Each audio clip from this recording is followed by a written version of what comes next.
people finally rest easy, Billy. Good morning everyone. Man, Ayan maybe po, let this aalis muna ako. Pupunta akong Pure Gold. Bibili lang ako ng kung anong nabibili doon. Please lift it.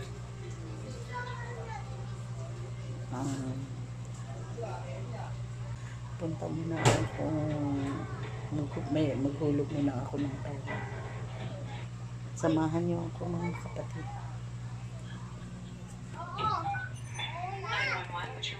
My mother's been taken. Taken? What happens? We were fighting about this secret.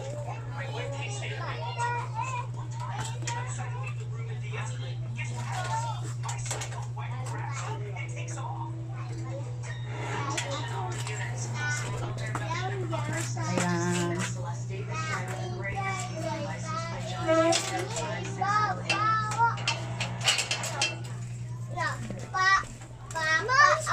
Ayan. Saan ka na ngayon? Saan ka punta mo? Sa bangko lang. Ano? Okay, bye-bye. Oh, thank you. Bye-bye mga bibis. Ay, pagpalain ng Panginoon. Oh, Uy! bless. Pagpalain ng Panginoon. Like mommy? Ayan, oo. Here. Alis mo na ako. Ako. Ito yung area ko na dadaanan ko.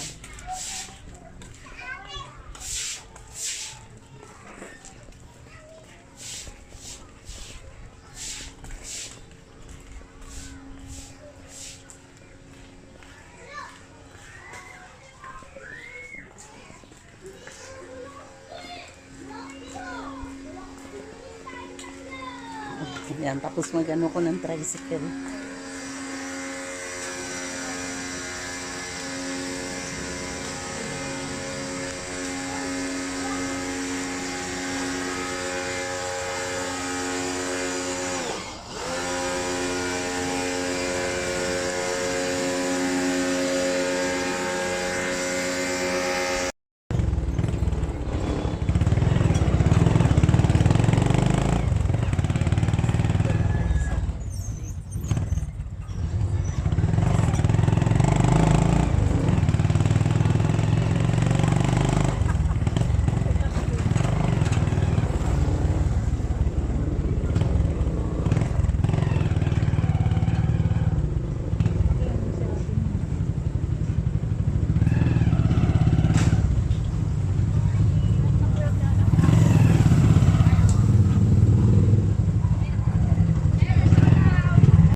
Alam nyo ba mga kapatid, nag-video ako sa labas ng bangko.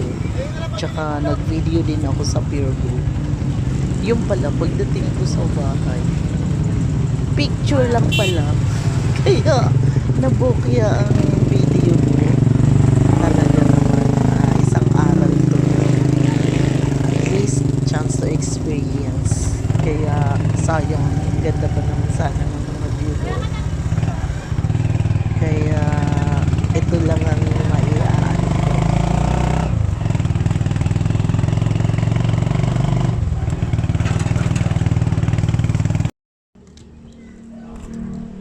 Ayan guys, dumating na ako. Pauwi na ako, papasok na ako sa may amin.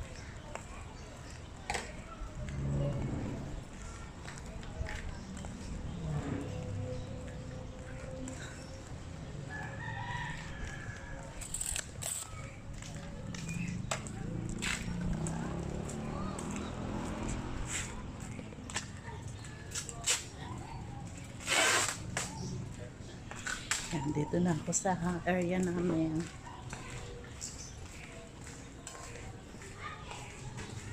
Nakakapagod. Mainit tapos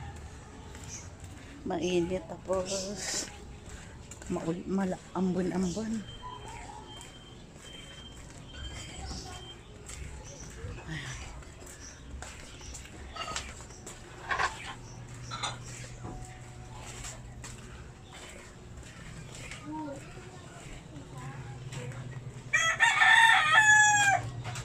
Punta na ako dito sa okay.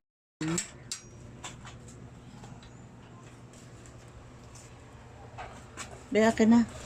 Naligo si awag, paliguan mo ba yan? Na kuan ra ba na? Nadapa ra ba na?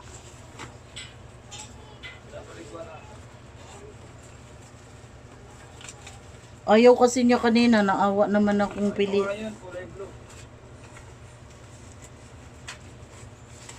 Ano ba itsura niyan? Matibay ba yan? Oh.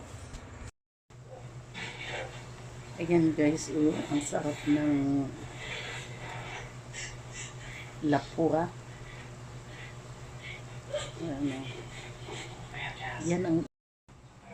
Ayan guys, ang aking niluto ngayon. Sarap. Lapua lang yan. Para pampalusog sa katawan.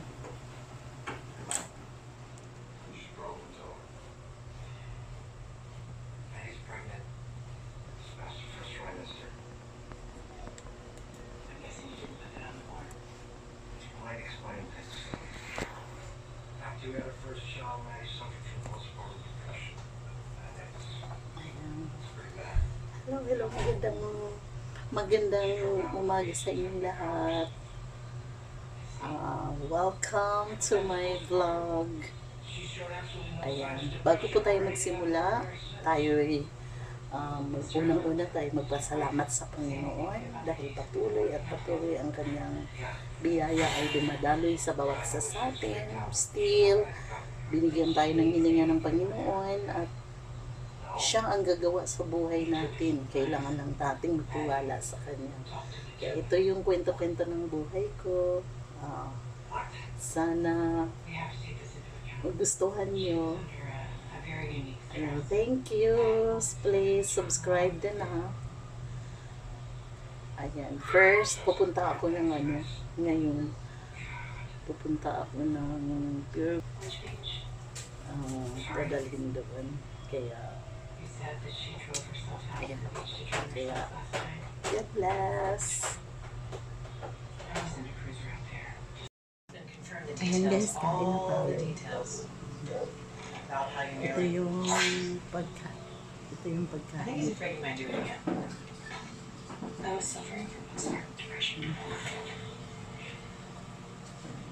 But I also fear that depression can be really bad, especially for someone like you with your history. Like a suicide note. Yan ang walang humpay na kanin. Kanin is life. Rice is life. Ayan. Ayan guys. Ayan ang aking mga panglagay. Ito naman ang aking. Dalawa lang yung isda ko. Ayan dalawa lang yan sila.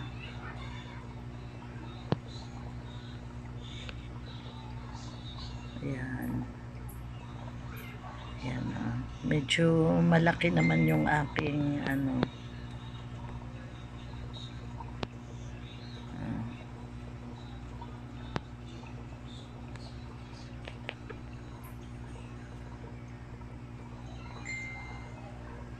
ayan, pinapakain ko sila. Kaya, ayan lumulutang yung pagkain sa ibabaw.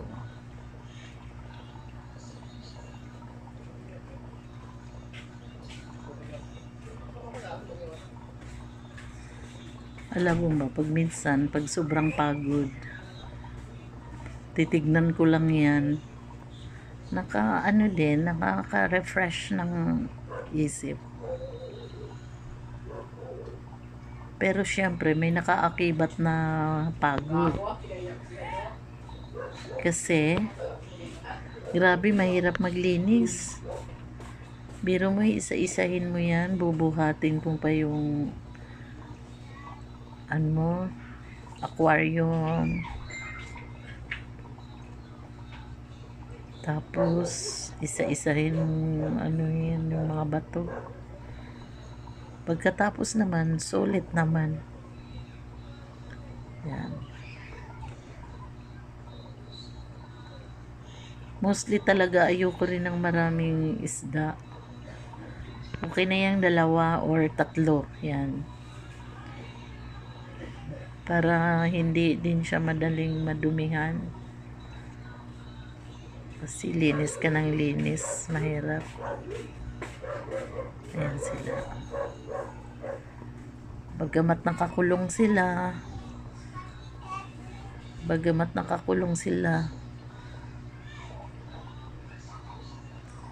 ginawang ano ng tao, pero nakaka-refresh din. Yan, masaya silang kumakain.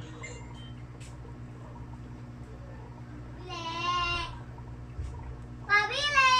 Ano yon? Rainbow na. Okay, wait for a while. Oh, hanggang dito ko na lang i-flex to, guys. Mga kapatid. Ako kainin ko. Hello, magandang gabi na sa Kwento ng Buhay. Hindi naman totally gabi, mga 7. Ayan. Ito mga guys, mayroon lang akong ipapakita sa inyo. Alam mo naman ng buhay natin, kung ano yung parang gusto mo, pwede mong gawin. May deliver ako kanina, may parcel akong dumating. In-order ko tripod.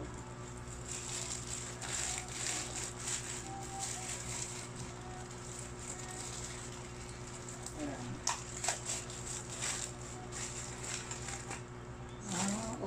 Okay naman. Ayan. Tripod siya. Parang maganda naman. Mumurahin lang naman. Pero at least, basta pag maingat ka sa gamit, okay lang din. Ayan, ganyan. Ayan. Ito yung parcel na una kong na-deliver kanina. Tapos, sunod naman, meron din akong, di ba tag-ulan ngayon? Marami na kasing tumutulong sa bubong namin. Kaya nag-order ako ng ano yung nakita ko sa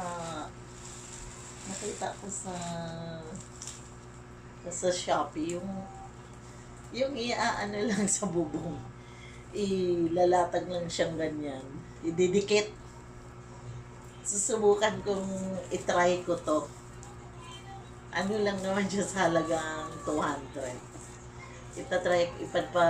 Ipapalagay ko siya. Tapos titignan ko kung effective din.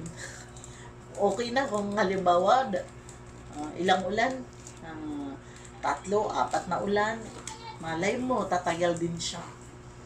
Kasi ngayon maulan-ulan talaga. Yung bubong ko wala pa akong pampalit. Medyo may tulo-tulo. Subukan ko siya nito. Tapos sasabihin ko sa inyo kung effective. I-flex ko siya sa susunod kung okay siya. Kung hanggang kailan tatagal. Ano lang daw to, ididikit siya, tapos tanggalin tong gaganon lang sa bubong. Buo siya, ganyan. Ayan. Ito yung parcel ko ngayon na dumating. Kaya inaano ko lang sa ito yung buhay-buhay sa araw-araw. Sana mapanood nyo, subscribe.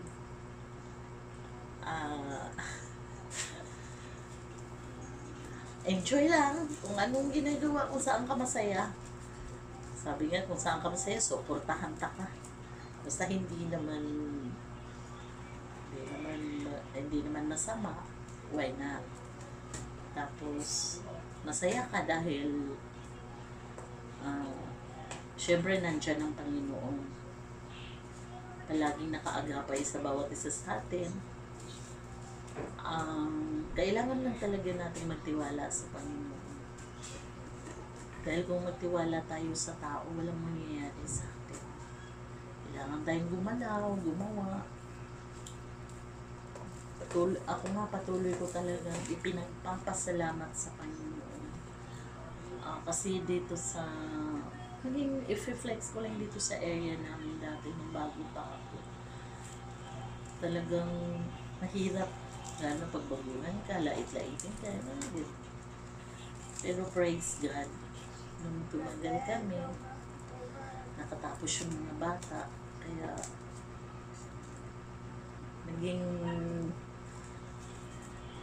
naging leader din ako dito.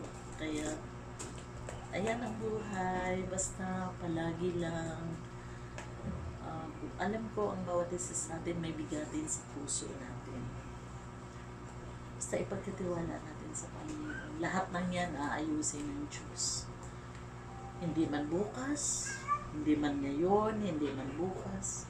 Isang araw, ikagrant ng Diyos. Basta palagi ang puso natin nandun ang pagpakumbaba. Mas maigi na yung magpapakumbaba kaysa